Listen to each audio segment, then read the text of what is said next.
नारायण नारायण। आज हम पढ़ रहे हैं श्री राम धर्म सेतु संरक्षक अष्टम पुष्प। श्री रामः शरणं मम।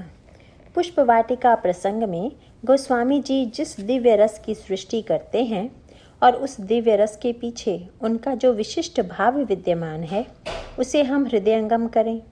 पिछले प्रवचन में कहा गया है कि यों देखें तो श्री रामचरितमानस में शुद्ध श्रृंगार रस का प्रसंग नहीं है। श्रृंगार के साथ करुणा और वात्सल्य के भावों का मिश्रण किया गया है। उद्देश्य यह है कि चाहे भोजन के षड्रस हों या काव्य के नवरस, दोनों के साथ एक समस्या जुड़ी हुई है। भोजन स्वादिष्ट हो, यह प्रत्येक व्यक्ति को अभीष्ट है।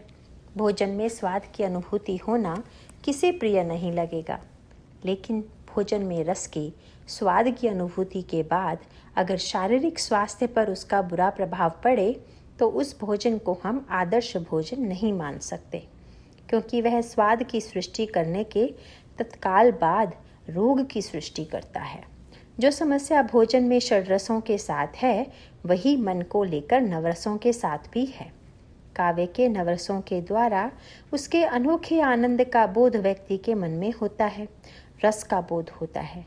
किंतु वहाँ भी यही प्रश्न है कि हमें केवल रस का ही बोध न हो, कहीं रस की वह अनुभूति हमारे स्वास्थ्य को नष्ट न कर दे। भोजन में शारीरिक स्वस्थता की समस्या है और मन में समस्या मानसिक स्वास्थ्य की है। रस ने यदि हमारे अंतर्मन पर ऐसा प्रभाव डाला कि हमें तत्काल तो कविता में रस और आनंद की अनुभूति हुई, पर बाद में हमारा मन अस्वस्थ हो गया, उसमें विकारों का उदय हो गया, तो कवि का काव्य सच्चे अर्थों में अपने उद्देश्य की पूर्ति नहीं कर पाएगा। इसके लिए रामचरितमानस में एक बड़ा ही सांकेतिक प्रसंग चुना गया है और वह प्रसंग भी श्रृंगार रस का ही है। श्रृंगार रस का उक्त प्रसंग जहाँ संपन्न होता है वह भूमि है चित्रकूट की वनस्थली। जो लोग चित्रकूट गए होंगे उन्होंने स्फटिक शिला का पवित्र स्थान अवश्य देखा होगा। स्फटिक शिला की लीला का ही वर्णन गोस्वामी जी सूक्ष्म रूप में करते हैं। यह लीला चित्रकूट की है और चित्रकूट की अधिकांश लीलाओं का वर्णन अयोध्या कांड में किया गया है। किंतु अयोध्या कांड में जिस लीला का वर्णन किया जाना चाहिए, गोस्वामी जी उसका वर्णन अरण्य कांड के प्रारंभ में करते हैं। यह विचित्र चुनाव है।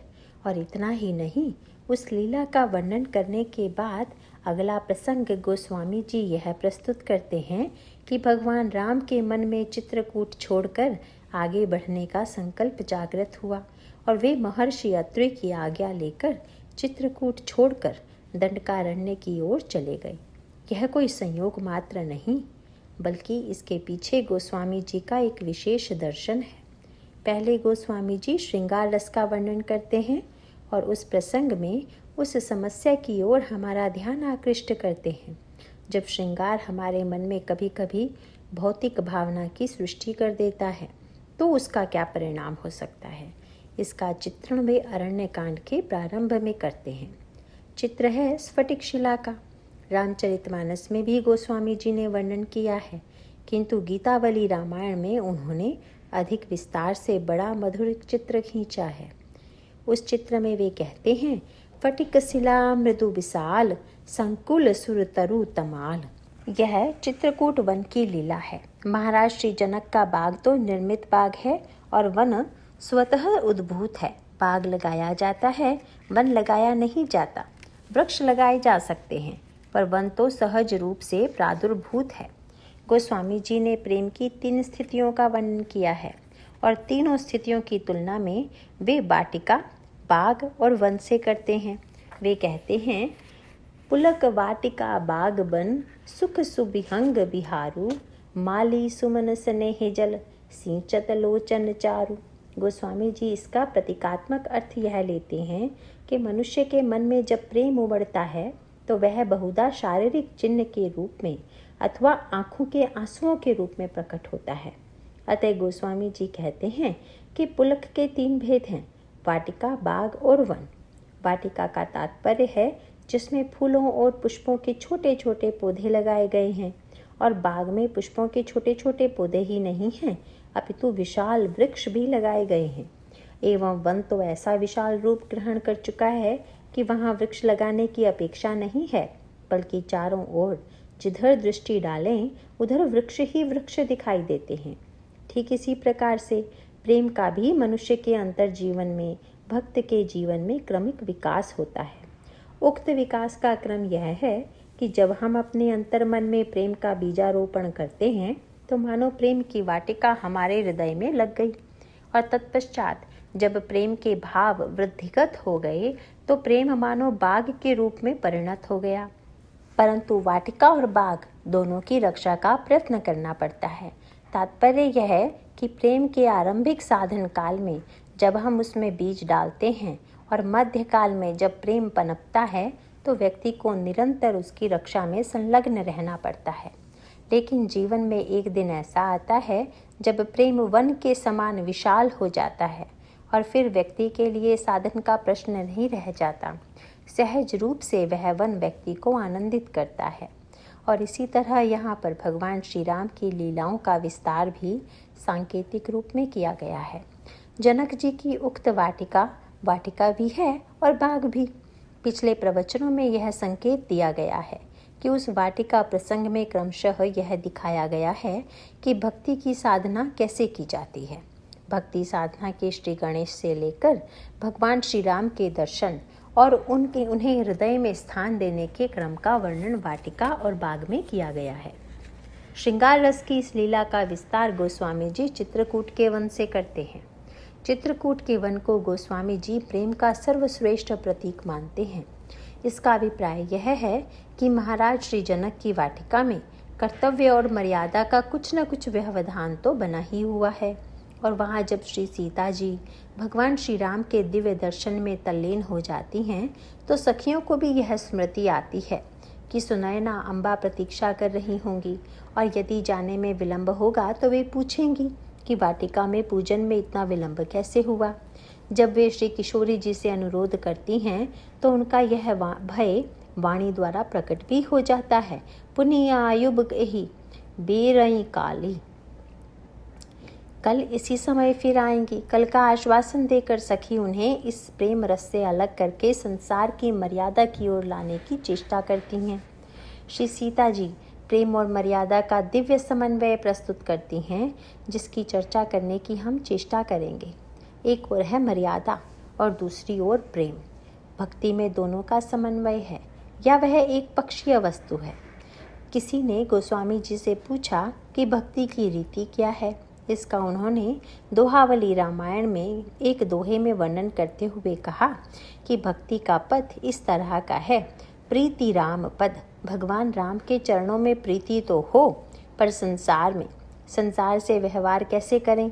उन्होंने कहा कि प्रीति राम पद नीति मग, संसार से व्यवहार करने में नीति का ध्यान रखें और भगवान के चरणों में प्रीति हो। यहाँ यही समन्वय दिखाई देता है। श्री सीता जी को लक्ष्य कर सखियाँ परस्पर एक दूसरे से कहती हैं, भयउ गहरु सब कहई सभीता। सुनैना अम्बा से सब भयभीत हैं, मर्यादा और कर्तव्य कर्म से भयभीत हैं, और कहती हैं कि विलंब हो गया है, पर श्री सीता जी की भावना को ठेस न पहुँचे इसलिए सीधे ऐसा नहीं कहती कि विलंब हो रहा है, माता रुष्ट हो जाएंगी। वे बड़ी चतुराई से कहती हैं कि हम कल फिर आएंगी। इस प्रकार का समन्वय जीवन में हम सभी को करना पड़ता है। प्रवचन की समाप्ति के समय एक बात मैं दोहरा देता हूँ, जो आप नित्य सुनते होंगे कि इससे आगे की चर्चा हम कल करेंगे। इसका कारण यह है कि आगामी कल और आज के बीच एक लंबा व्यवधान है, जिसमें आपको अनेक कर्तव्यों का निर्वाह करना है, किंतु हमें यह विश्वास है कि हम कल फिर मिलेंगे और उस समय पुनः हम लोगों के जीवन में भगवत रस का आदान प्रदान होगा। इस प्रकार हमारा अंतःकरण केवल कर्तव्य की ओर ही आकृष्ट न हो, जाना तो पड़ेगा ही, उसकी मर्यादा की तो एक सीमा है ही, पर उसके साथ साथ हम जुड़े रहें कल से। प्रीति रस की उन दोनों अनुभूतियों के मध्य मर्यादा सुरक्षित रहे, इस दृष्टि से चतुर सखी ने, जो उस चतुर सखी की ही भाषा है, तुरंत कल का आश्वासन दे दिया। अभिप्राय यह है कि आप चिंता क्यों करती हैं? जब तक वे यहाँ हैं, गुरुदेव के पूजन के लिए पुष्प लेने तो नित्य आएंगे, और हम लोग भी कल पुनः पूजन करने के लिए आएंगी। अतः कल फिर दर्शन होगा, जिसका संकेत यह था कि अब तो चलिए। श्री सीता जी ने सखी की बात सुनी। अब उनके सामने एक और कर्तव्य कर्म है, मर्यादा है, और दूसरी ओर प्रीति है। श्री सीता जी ने अपने चरित्र के माध्यम से यह बताया कि दोनों का समन्वय जीवन में कैसे करना चाहिए। वहाँ चलने की एक अनोखी पद्धति का वर्णन किया गया है। नियम यह है कि जिस दिशा में हम चलते हैं उसी ओर हमारी दृष्टि रहती है और रहनी भी चाहिए। यदि हम चलें किसी ओर और देखें दूसरी ओर तो हम शायद फिसल कर या टकरा कर गिर पड़ेंगे। इसीलिए चलते हुए हमारी दृष्टि स्वाभाविक रूप से उसी दिशा में रहती है, बल्कि यह कहना उपयुक्त होगा कि चलते समय चरणों और नेत्रों का संयोजन होना चाहिए। तात्पर्य यह है कि चलने की क्रिया संपन्न होगी पैरों के द्वारा और मार्ग देखेंगे नेत्र। अतः जब दोनों मिलकर चलेंगे तो व्यक्ति गिरने के भय से मुक्त रहेगा। यदि कोई व्यक्ति गिर पड़ता है तो लोग कहते हैं कि पैर फिसल गया, लेकिन पैर फिसलने के पहले आँख फिसलने पर ही पैर फिसलता है। हम अगर सावधानी से नीचे की ओर देखकर पैर रखेंगे तो गिरेंगे नहीं। कर्म का भी ठीक यही रहस्य है। नेत्र ज्ञान का प्रतीक है। शरीर में 5 ज्ञानेंद्रियां और 5 कर्मेंद्रियां मानी जाती हैं। नेत्र ज्ञानेंद्रिय हैं और पैर कर्मेंद्रिय। ईश्वर ने शरीर की रचना ऐसी की है कि हम सावधान रहें, जिससे हमारा कर्म और ज्ञान विरोधी दिशा में न जाकर एक ही दिशा में जाए। जब हमारा कर्म और ज्ञान अलग दिशा में जाएगा, हमारे ज्ञानेंद्रिय किसी और दिशा में और हमारी कर्मेंद्रिय किसी अन्य दिशा में चली गईं, तो बस समझ लेना चाहिए कि हम कहीं ना कहीं गिरेंगे। इस दृष्टि से जीवन में कर्म और ज्ञान के समन्वय की बात तो देखने को मिलती है, किंतु जब व्यक्ति ऐसा नहीं कर पाता तो गिरता है। परंतु श्री सीता जी ने तो एक नई पद्धति का आविष्कार किया, जो बहिरंग दृष्टि से देखने पर अटपटी सी प्रतीत होती है। श्री सीता जी चल तो रही हैं आगे, पर देख रही हैं पीछे की ओर। गोस्वामी जी देखने की इस नई कला का वर्णन करते हैं, जहाँ ज्ञानेंद्रियाँ कहीं अन्यत्र हैं और नेत्र कहीं और। गोस्वामी जी कहते हैं, देखन मिस्मृग बिहग तरु फिरई बहोरी बहोरी। श्री सीता जी चल तो रही हैं भवन की ओर, क्योंकि मर्यादा का निमंत्रण है। सखियाँ माता की स्मृति दिला रही हैं और इस दृष्टि से चरण उस दिशा में बढ़ रहे हैं। लेकिन चरण जिस दिशा में बढ़ रहे हैं, क्या नेत्र भी वहीं रहने चाहिए? श्री सीता जी पलटकर पीछे की ओर देखती हैं और इस पर सखियाँ पूछती हैं कि आपने चलने का यह कौन सा अनोखा क्रम अपनाया है कि आप आगे चलते हुए पीछे की ओर देखती चली जा रही हैं। उसके उत्तर में श्री सीता जी कहती हैं कि इस वाटिका के वृक्ष इतने सुंदर हैं कि उन्हें लौट लौट कर देखने का मन होता है। यह मृग इतना सुंदर है कि उसे पुनः एक बार देखना चाहती हूँ, या यह पक्षी कितना सुंदर है जिसे मैं देख रही हूँ। किंतु गोस्वामी जी कहते हैं कि यह तो बहाना था। वस्तुतः जब उन्हें भगवान राम के चरण देखने होते हैं तो सखियों से कहती हैं कि देखो देखो वह मृग कितना सुंदर है। जब भगवान राम के शरीर का सौंदर्य देखना होता है तो सखियों से कहती हैं कि देखो वह तमाल वृक्ष कितना सुंदर है, उसका रंग कितना सुंदर है। और जब भगवान के मुख की ओर देखना होता है तो कहती हैं कि देखो वह पक्षी कितना सुंदर है। इसका अभिप्राय यह है कि अगर हम अपने ज्ञान को अपने चरण से जोड़े रहें तो गिरने का भय मिट जाएगा। इसको और आगे बढ़कर सोचें। यदि हम नेत्रों और चरणों को मिलाकर नहीं चलेंगे तब तो गिरेंगे ही, पर जो लोग चरणों और नेत्रों को मिलाकर चलते हैं वे भी गिरते देखे जाते हैं। कभी कभी आप संभाल कर नीचे पैर रख रहे हैं, फिर भी इतनी फिसलन है कि आप अपने को रोक नहीं पाते, क्योंकि नेत्रों में केवल दिखाने की सामर्थ्य है, रोकने की सामर्थ्य नहीं। अतः श्री सीता जी कहती हैं कि नेत्रों के द्वारा केवल मार्ग को देखना ठीक नहीं, क्योंकि नेत्र चरण दिखाना तो जानते हैं पर फिसलने वाले को उठाना और रोकना नहीं जानते। इसीलिए अगर नेत्र लगाना है तो उस प्रभु की ओर लगा लो जो फिसलने वाले को रोकना भी जानते हैं। अगर ज्ञान को ले जाना है, ज्ञानेंद्रिय को समर्पित करना है, तो उन्हें भगवान में तल्लीन कर देना चाहिए। अर्थात हमारी दृष्टि ईश्वर की ओर रहे और चरण संसार की ओर रहें। व्यवहार और कर्म हम संसार का करें, पर एक क्षण के लिए भी हमारी दृष्टि ईश्वर की ओर से हटे नहीं। और श्री सीता जी ने इन दोनों का समन्वय किया। किंतु प्रश्न उठता है कि ईश्वर कैसे दिखाई देगा, तो श्री सीता जी ने इसका भी संकेत कर दिया। यदि हम भक्ति देवी की से देखने वाली दृष्टि पालें तो मृग तो दिखाई देगा ना, पक्षी तो दिखाई देंगे ना, और वृक्ष तो दिखाई देंगे ना।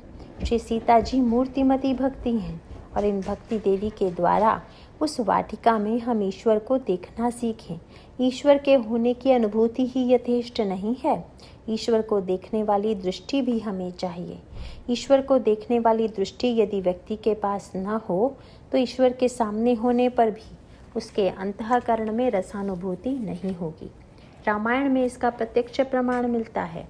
रावण यद्यपि 20 नेत्र वाला है, पर 20 नेत्र वाला होते हुए भी भगवान राम को देखकर उसके अंतर्मन में कोई अच्छा प्रभाव नहीं पड़ता। रावण के पास भले ही भौतिक दृष्टि से 20 आंखें हों, लेकिन अंगद ने रावण को अंधे और बहरे की उपाधि दे दी। रावण की सभा में अंगद उसके मुख की ओर बड़ी व्यंग भरी दृष्टि से देखता है और रावण सोचता है कि यह मेरी ओर इतनी व्यंग भरी दृष्टि से क्यों देख रहा है। जब रावण ने पूछा तो अंगद ने कहा कि हनुमान जी ने कहा है कि लंका में जितनी अद्भुत वस्तुएं हैं उनमें सबसे अद्भुत वस्तु वहाँ का स्वामी रावण है। 100 कोस की लंका लोगों को आश्चर्यजनक लगती है, पर मुझे लंका में रावण जितना अद्भुत लगा उतना कोई नहीं लगा। रावण के यह पूछने पर कि मुझ में क्या अद्भुतता लगी, इस पर अंगद ने कहा कि हनुमान जी ने बताया कि मुझे लंका में एक 20 आँख वाला अंधा और 20 कान वाला बहरा मिल गया। ऐसा देखा जाता है कि जिनके पास दृष्टि का अभाव होता है उनके कान इतने सजग होते हैं कि वे ध्वनि या शब्द सुनकर पहचान लेते हैं, पैर की ध्वनि से पहचान लेते हैं। किंतु रावण के बारे में उन्होंने कहा 20 लोचन अंध, 20 आँख वाले तुम अंधे हो।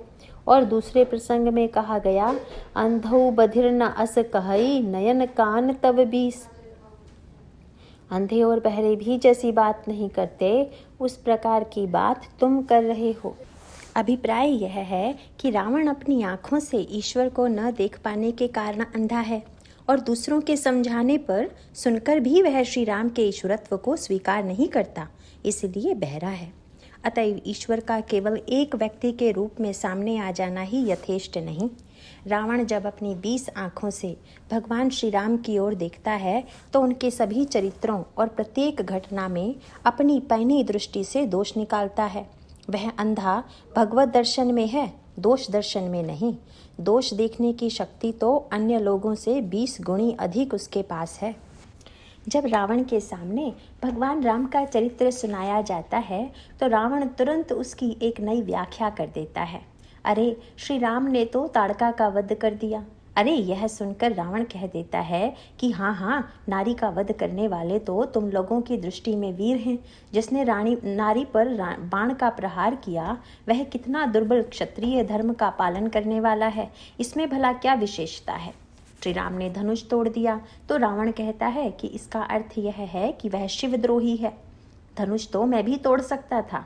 जब मैंने कैलाश पर्वत को उठा लिया तो क्या मेरे लिए धनुष को उठाकर तोड़ना कठिन था? पर मैं क्या करूं?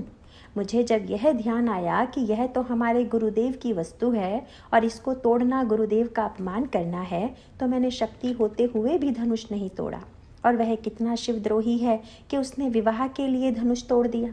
इस प्रकार प्रत्येक घटना को वह एक तर्क और दोष भरी दृष्टि से देखता है। लोगों ने कहा श्री राम इतने बड़े त्यागी हैं कि उन्होंने अयोध्या के सारे राज्य का परित्याग कर दिया, तो रावण उसकी अभिनव व्याख्या कर देता है।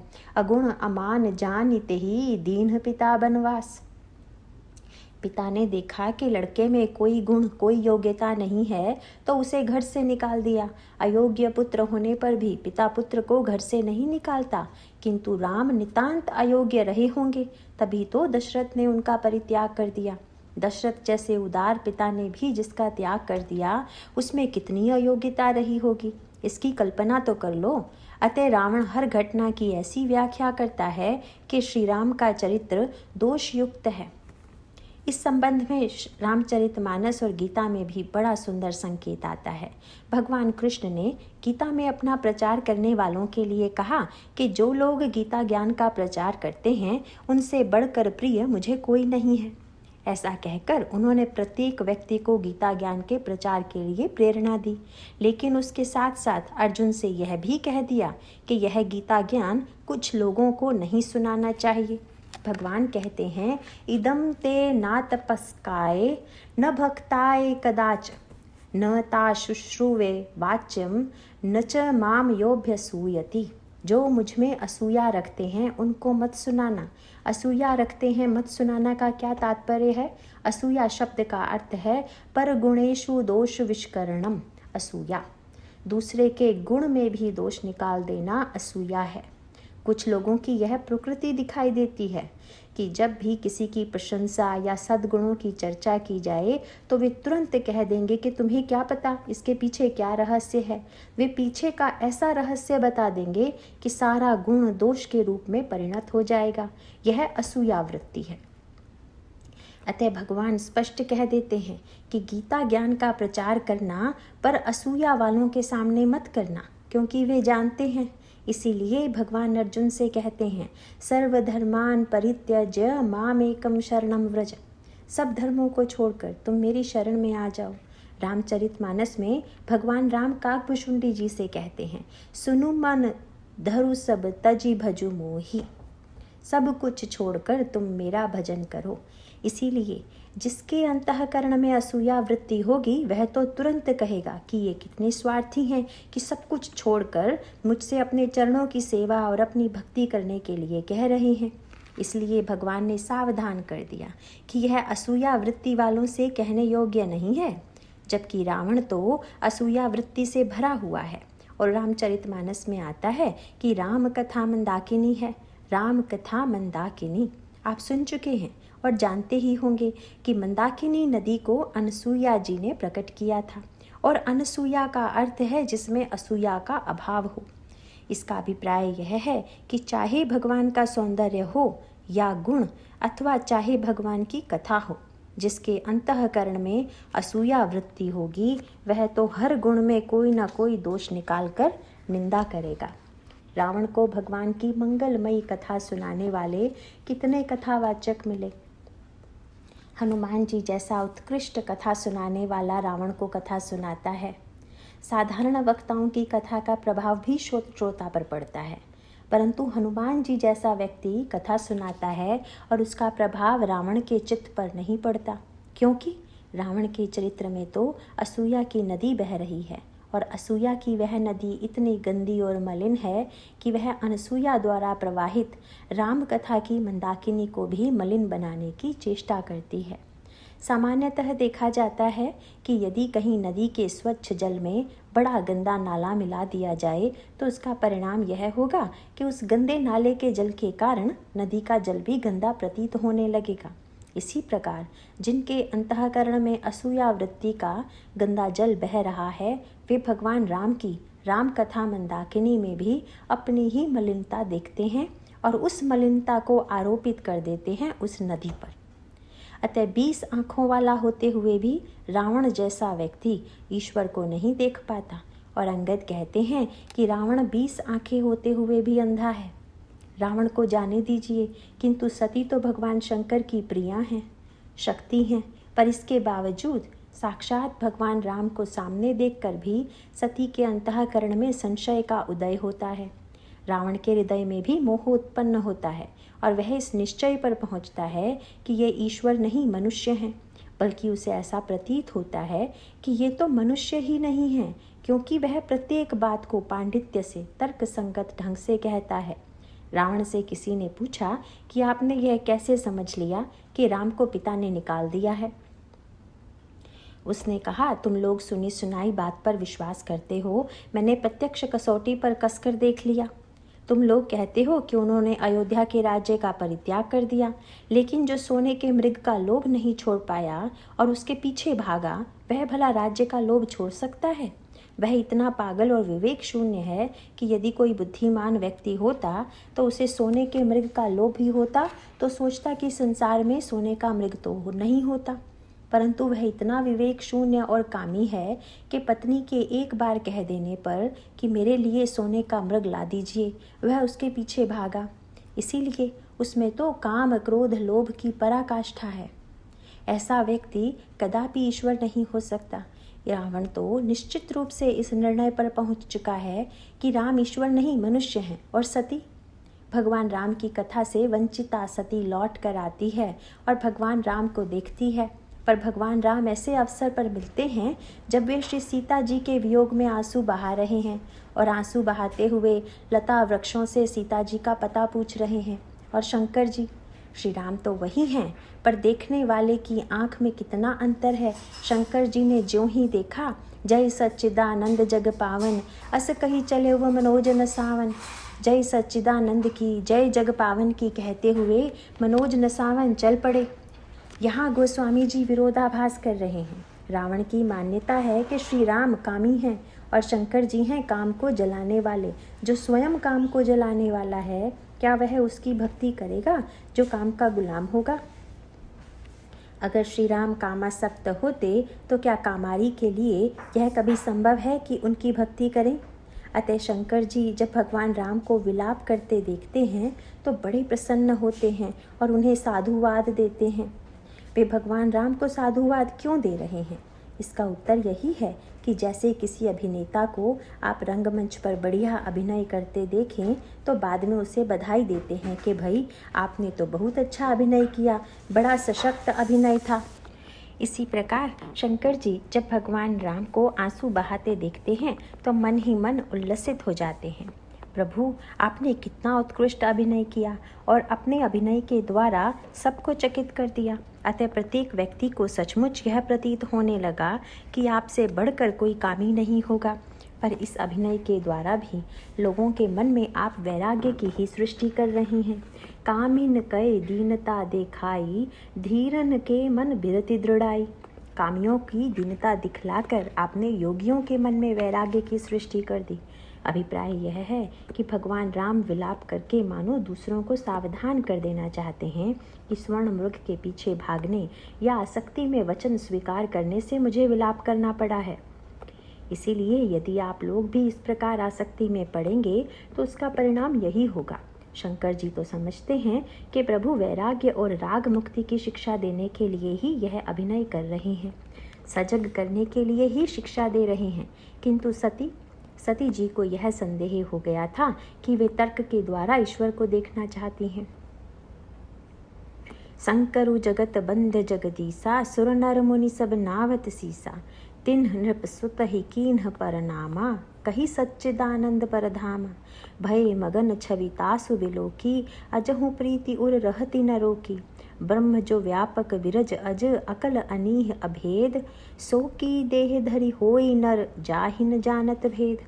वे तर्क करने लग जाती हैं और तर्क करने के पश्चात दृष्टि का अभाव होने के कारण उनके मन में संशय का उदय होता है। अर्थात ईश्वर को देखने के लिए अगर दृष्टि मोहग्रस्त होगी तो हम उसे पहचान ही नहीं पाएंगे, क्योंकि मोह व्यक्ति को अंधा बना देता है। मोह न अंध कीन्ह केहि। सती दक्ष पुत्री हैं और इसका अभिप्राय है कि हम में यदि बुद्धिमत्ता का गर्व होगा और तर्क के द्वारा ईश्वर की सिद्धि और उसके गुणों की परख करना चाहेंगे तो हमें भी सती के समान निराश होना पड़ेगा। तीसरा उदाहरण है शूर्पणखा का।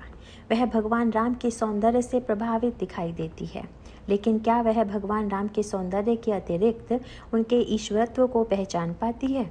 नहीं पहचान पाती।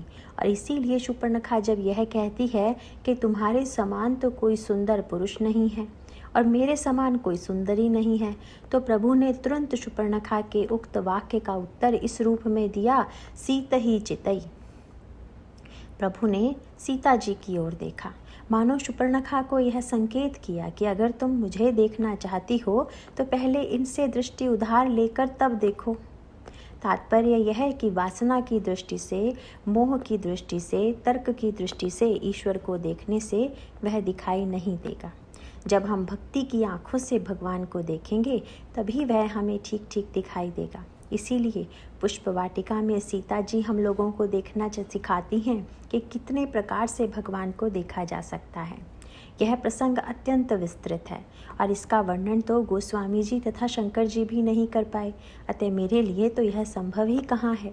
परंतु गोस्वामी जी देखने की कलाओं का विस्तार पूर्वक वर्णन करते हुए कहते हैं कि ईश्वर को देखने की सही कला सीखनी है तो श्री सीता जी से आँख मांग लो। इसीलिए रामचरितमानस और गीतावली रामायण में इसी भाषा का प्रयोग किया गया है। वन मार्ग में भगवान राम को जाते देखकर एक ग्राम वधू का शरीर रोमांच से भर गया, आंखों में आंसू आ गए और शरीर की सुध-बुध जाती रही। उसकी सखी उसको स्नेह से जगाने लगी और पूछने लगी कि तुम्हें क्या हो गया है। इस पर उसने कहा कि देखो। दूसरी सखी कहने लगी कि देखा तो मैंने भी है। यह सुनकर भाव विह्वल सखी ने कहा कि ऐसे मत देखो, बल्कि विलोक कहूँ री सखी मोही से है। पहले मेरी तरह बन जाओ तब देखो।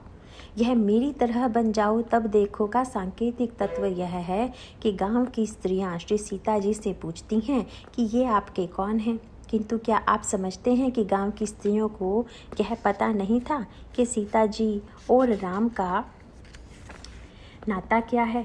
श्री राम और श्री सीता जी के आने के पहले ही यह समाचार चारों ओर फैल चुका था कि अयोध्या के राजकुमार अपने छोटे भाई और पत्नी के साथ वन जा रहे हैं। इसलिए यह किसी से छिपा नहीं था कि श्री सीता और भगवान राम का क्या नाता है। गांव की प्रत्येक स्त्री यह जानती थी कि व्यवहार की दृष्टि से ये पति पत्नी हैं। फिर गांव की स्त्री यह क्यों पूछती है कि जरा बताइए ये कौन है। लक्ष्मण जी का परिचय तो श्री सीता जी ने वाणी से दे दिया और श्री राघवेंद्र का परिचय वाणी से न देकर आँखों से दिया। अतः भौतिक दृष्टि से तो इसका भाव यह है कि लक्ष्मण जी का परिचय देने में कम संकोच हो रहा है और भगवान राम का परिचय देने में अधिक संकोच हो रहा है। इसलिए एक के लिए वाणी का प्रयोग है और दूसरे के लिए नेत्रों का।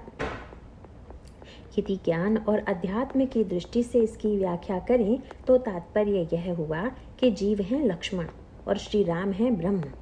जीव वाणी का विषय है, इसीलिए उसका वाणी से वर्णन किया गया, किंतु ब्रह्म अनिवर्चनीय है, इसीलिए उसका वाणी से वर्णन नहीं किया गया।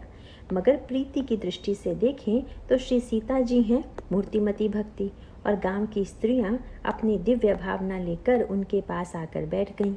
श्री सीता जी द्वारा आंखों ही आंखों में परिचय देने के कारण यह है कि उनके पास बैठी हुई स्त्रियों की चाह यही थी।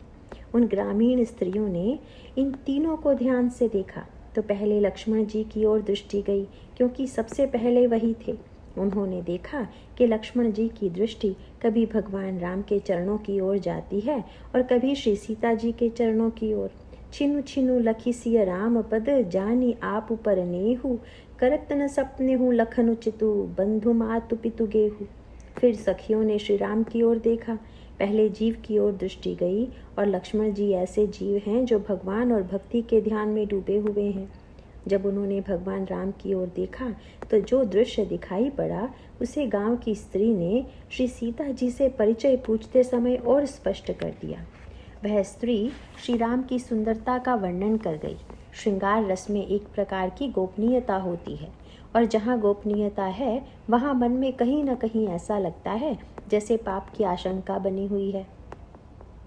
अतः यूँ कहा जा सकता है कि यह बड़ा अस्वाभाविक सा प्रतीत होता है कि कोई नारी अगर किसी पुरुष का सौंदर्य देखकर मुग्ध हो जाए और विशेष रूप से उस पुरुष के प्रति जो उसका पति नहीं है कोई अन्य है, तो शायद ही वह कभी अपने सौंदर्य के आकर्षण को वाणी का विषय बना सके, क्योंकि उसके मन में लगेगा कि किसी अन्य के सौंदर्य के प्रति आकृष्ट होना तो अपराध है, मर्यादा के विपरीत है। सौंदर्य के प्रति आकर्षण का भाव अगर मन में आ भी जाए, वाणी का विषय भी कभी बने, तो कम से कम अपने पति के सामने उसका वर्णन वह नहीं कर सकती। लेकिन गोस्वामी जी ने कहा कि यहाँ का सौंदर्य और श्रृंगार अनोखा है। श्री राम के सौंदर्य पर गांव की स्त्रियां मुग्ध हो गई और अपनी इस मुग्धता का वर्णन वे श्री सीता जी से करती हैं। इसका अभिप्राय है कि उनके मन में कहीं छल कपट का लेश नहीं है, श्रृंगार में कहीं अश्लीलता और गोपन की कोई प्रक्रिया नहीं है। वर्णन भी इतना रसीला और मधुर है कि उसकी कोई सीमा नहीं। गांव की वह स्त्री श्री सीता जी से भगवान राम का वर्णन करते हुए कहती है, शीस जटा, जिनके सिर पर जटा है। इस वर्णन से तो लगा कि जैसे वह भगवान राम के शांत रूप को देखकर मुग्ध हो गई है, पर आगे चलकर शांत के बाद श्रृंगार आ गया। शीस जटा उर बाहु विशाल, जिनका हृदय और जिनकी भुजाएं बड़ी विशाल हैं, और विलोचन लाल, आंखों में जिनके लाली है। यह श्रृंगार और अनुराग की बात है। शीस जटा उर बाहु विशाल, विलोचन लाल, तिरछी सी भौहें। तून सरासन बान धरे, तुलसी बन मार्ग में सुठी सोहें। और सखी सुंदरता का वर्णन करने के साथ साथ कितनी बढ़िया बात कह गई कि ये जो इतने सुंदर राघवेंद्र हैं वे क्या कर रहे हैं। सादर बार ही बार सुभाए, चितई तुम त्यों। बार बार इनकी दृष्टि केवल आपके मुख की ओर जाती है। आपके मुख के अतिरिक्त ये तो कुछ देख ही नहीं रहे हैं। इतने लोग एकत्र हैं पर किसी की ओर दृष्टि नहीं है। ये बार बार प्रेम से आपकी ओर दृष्टि डालते हैं। फिर सखी कहती है, सादर बार ही बार सुभाए, चितई तुम त्यों हमरो मन मोहई। जब वे प्रेम से आपकी ओर देखते हैं तो हमारा मन मोहित कर देते हैं। अर्थात हमारी यह चाह नहीं कि वे हमारी ओर देखें, हम तो यही चाहती हैं कि वे आपकी ओर देखते रहें, और इस प्रकार आपके प्रति इनके प्रगाढ़ प्रेम को देखकर हमारा मन धन्य होता रहे। श्री राम का सौंदर्य आकर्षक है, पर वे श्री सीता जी के अनुराग में डूबे हुए हैं, और इसी कारण स्त्रियों के मन में इतनी प्रसन्नता है। तात्पर्य यह है कि इस श्रृंगार में, इस प्रेम में ईर्ष्या वृत्ति का कहीं लेश नहीं है। अन्यथा जहाँ ऐसा आकर्षण होता है वहाँ ईर्ष्या वृत्ति तुरंत आ जाती है। श्री राम की ओर संकेत करते हुए स्त्रियां कहती हैं, सादर बार ही बार सुभाए। सुभाए शब्द में और आनंद है। वे कोई प्रयास पूर्वक नहीं देखते। लगता है उनकी आंखें इतनी अभ्यस्त हैं कि स्वभावतः आप ही की ओर आ रही हैं। सादर बार ही बार सुभाए, चितई तुम त्यों हमरो मन मोहई। पूछती ग्राम वधू सियसों, सांवरे से सखी रावरे को है। भला सोचिए, भगवान राम जिस दृष्टि से सीता जी को देख रहे हैं उससे पहचानने में अब क्या संदेह है, किंतु वे पूछ रही हैं। पूछती ग्राम वधू सियसों, सांवरे से सखी रावरे को है। बात यह थी कि सखियों ने दो की, लक्ष्मण जी की और भगवान राम की दृष्टि को देख लिया, पर सीता जी इतनी बड़ी भीड़ में श्री राम को कैसे देखें। वे तो बार बार अपने ही चरणों की ओर देख रही हैं, संकोच के मारे नीचे की ओर दृष्टि किए बैठी हैं। इसीलिए गांव की स्त्रियां जब श्री राम का वर्णन करते हुए पूछती हैं कि बताइए ये कौन है, तो उनका तात्पर्य यह है कि आप जरा इनकी ओर देखिए तो, जिससे यह भी तो पता चल जाए कि आप इनको कैसे देखती हैं। परिचय देने के लिए जब आप दृष्टि उठाकर इनकी ओर देखेंगी तो उससे आपकी दृष्टिभंगी का पता चल जाएगा। श्री सीता जी गांव की उन स्त्रियों की भावना को जान गई, इसीलिए उन्होंने भगवान राम का परिचय जैसे उन्होंने चाहा वैसे ही दिया। वे यही तो चाहती थी कि किसी तरह श्री सीता जी भी राम को देखें, और गोस्वामी जी ने कहा कि श्री सीता जी ने सर्वथा विलक्षण और परिपूर्ण अभिनय किया। बहुरी बदनु विधु अंचल ढाकी, पियतन चितहि भोह करी बाकी। खंजन मंजू तिरीछे नयननी, निजपति कहो तिन्हि सिय सयननी। उन्होंने अपने मुख पर घूंघट डाल लिया और तिरछी दृष्टि से देखा। यह देखकर सखियां गदगद हो गई। ऐसा लगा जैसे दरिद्रों ने किसी राजा का खजाना लूट लिया हो। सखियों का कहना था कि हम अपनी आँखों से तो इन्हें देख रही हैं, पर आप एक बार देखकर जरा देखना सिखा दीजिए, जिससे हम लोगों को असीम आनंद आएगा। हम लोग भी सीख जाएंगी कि ईश्वर को कैसे देखना चाहिए। वह दृष्टि तो आप ही के पास है। यदि वह दृष्टि आपके पास न होती तो वे आपके इतने वशीभूत कैसे हो जाते। इसीलिए भक्ति देवी की आंखें यदि कहीं मिल जाएं, श्री सीता जी कभी कृपा कर दें, भक्ति देवी अनुकंपा कर दें और हमारे अंतःकरण में, हमारी आँखों में ऐसी प्रीति जगा दें जिससे उन आँखों से जब हम भगवान को देखें तो फिर कहना ही क्या है। इस संदर्भ में गोस्वामी जी ने श्री सीता जी की निम्न प्रकार की दृष्टियों का वर्णन किया है। चकित दृष्टि, चिंतित दृष्टि और थकित दृष्टि। पहले सीता जी जब खोजने के लिए चलती हैं तो गोस्वामी जी कहते हैं कि श्री सीता जी की दृष्टि चकित है। इसके बाद कहते हैं कि चिंतित है, फिर कहते हैं कि थकित है और अंत में कहते हैं कि प्रलुप्त है, जिसका वर्णन गोस्वामी जी ने इस प्रकार किया है। चित्तवती चकित चहुं दिसी सीता।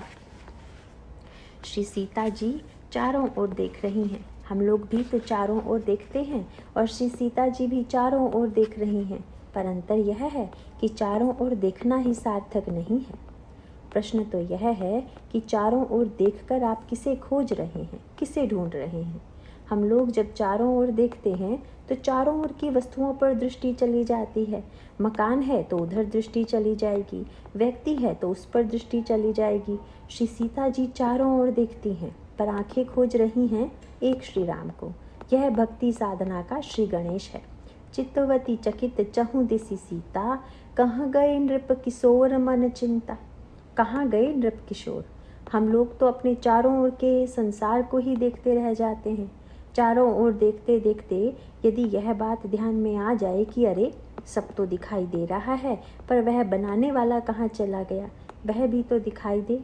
हम जब कोई रंगीन चित्र देखते हैं तो मन में प्रश्न उठता है कि यह किसने बनाया है, और चित्रकार का नाम पूछते हैं।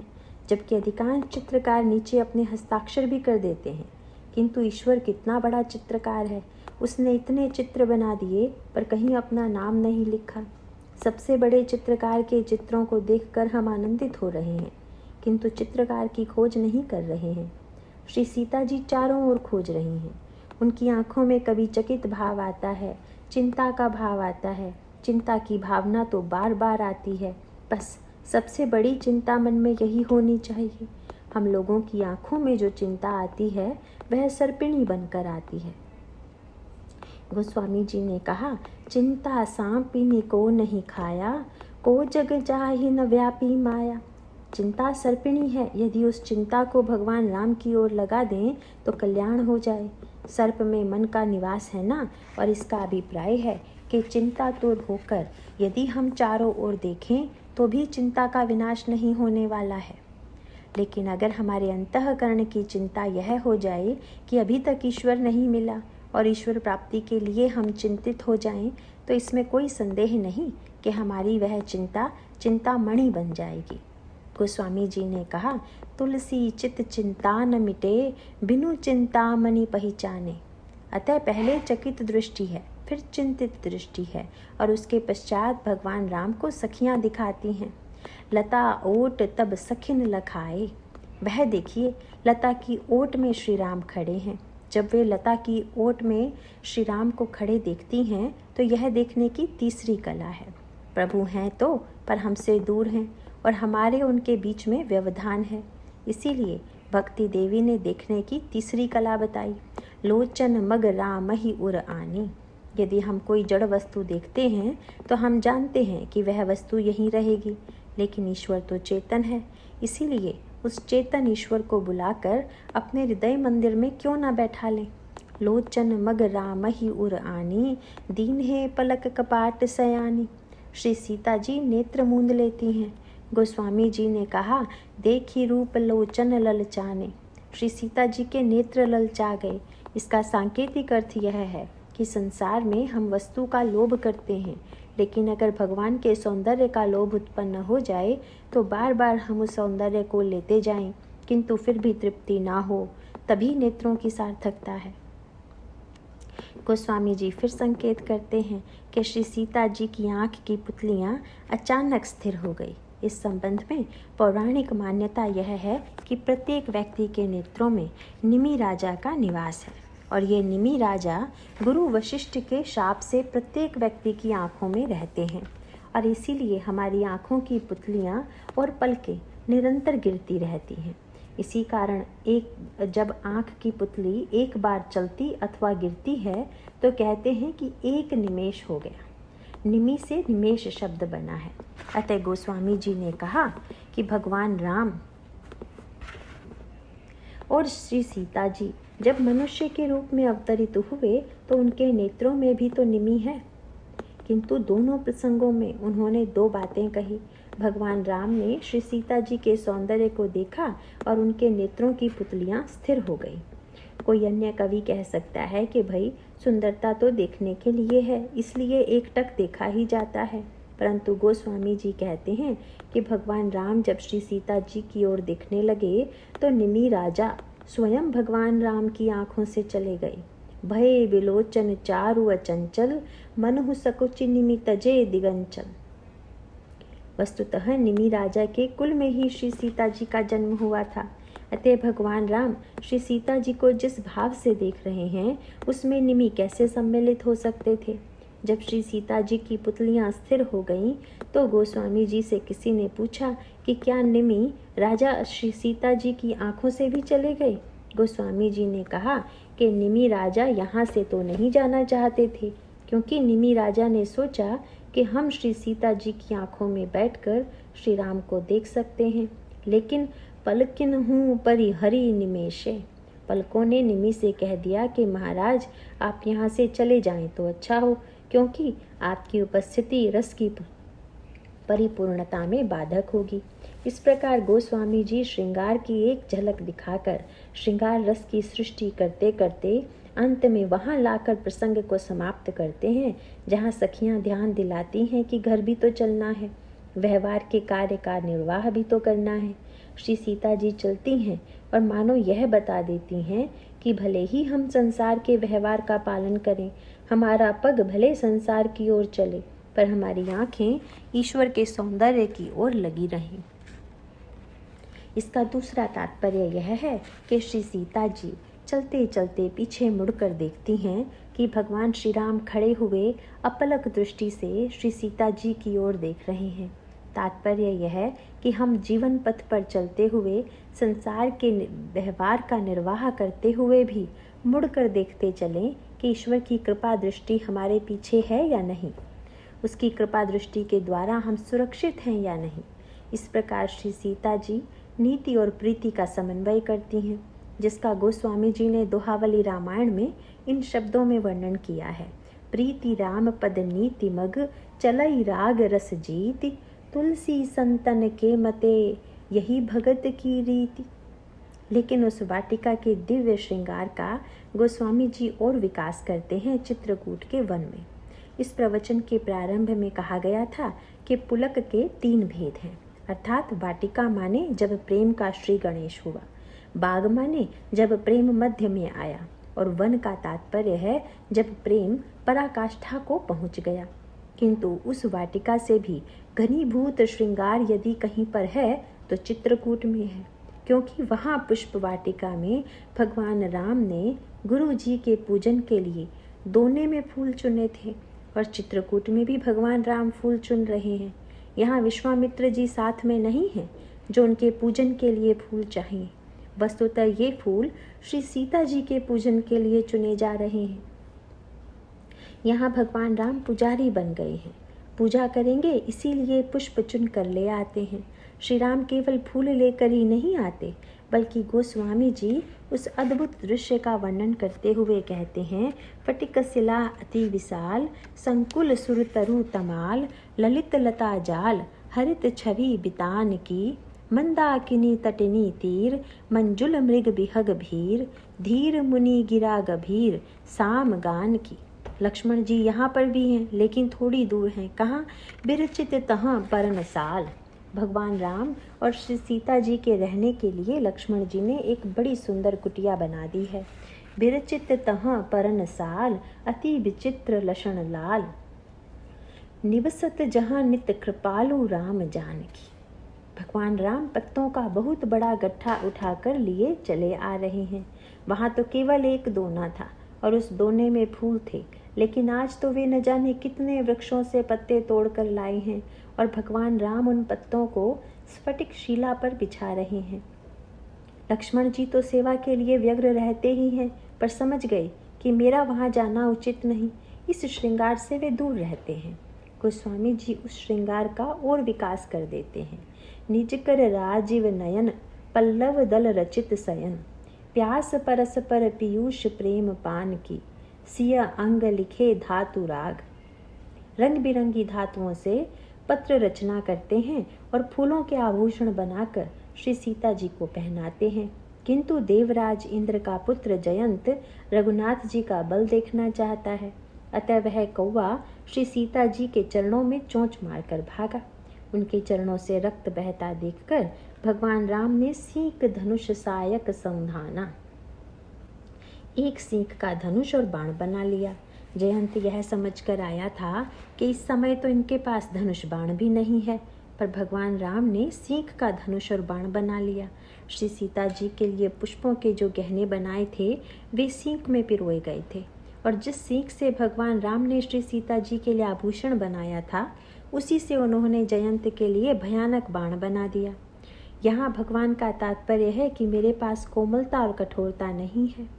सीता जी के लिए जो पुष्प का कोमल श्रृंगार है वही जयंत जैसी वृत्ति वालों के लिए काल को दंड है। उसमें कोमलता और कठोरता दोनों ही हैं, और वह बाण पीछे लग जाता है। ईश्वर मानो न्यायदाता के रूप में जो भक्ति का विरोधी है, जिसका अंतःकरण वासना युक्त है, उसके पीछे बाण लगा देता है। गोस्वामी जी कहते हैं कि अगर जयंत को मार डाला जाता तो इस श्रृंगार की परिणति हो जाती न्याय में। भगवान राम द्वारा किए गए श्रृंगार को देखकर जयंत मोहित हो गया था, लेकिन दंड विधान से उसकी अंतिम परिणति नहीं हुई। अतः गोस्वामी जी उस श्रृंगार की परिसमाप्ति करते हैं करुणा में। नारद देखा बिकल जयंता, लागी दया कोमल चित्त संता। संता के मन में करुणा आ गई, संत के मन में करुणा आ गई। जयंत भागा जा रहा है। नारद जी ने पूछा, कहाँ जा रहे हो? जयंत ने उत्तर दिया कि देख नहीं रहे हैं महाराज, बाण पीछे लगा हुआ है। नारद जी ने कहा कि बाण क्यों पीछे लगा हुआ है? मुझे मारने के लिए। बाण कहाँ कहाँ पीछे लगा रहा? जयंत बोला कि जहाँ जहाँ मैं गया वहाँ वहाँ बाण पीछे लगा रहा।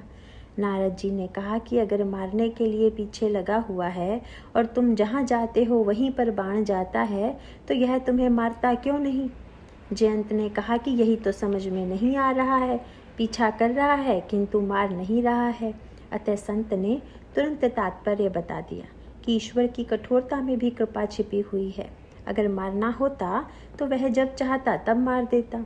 यह बाण तो तुम्हारे लिए ईश्वर का निमंत्रण लेकर आया है, और जहाँ कहीं भी जाओगे काल पीछा करेगा।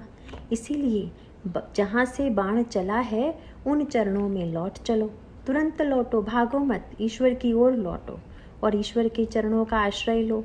उसने लौटते हुए पूछा कि महाराज, यदि भगवान पूछें कि तुम्हें अगर लौट कर आना ही था तो भागे क्यों थे? तो उत्तर है कि संत ने मंत्र बता दिया।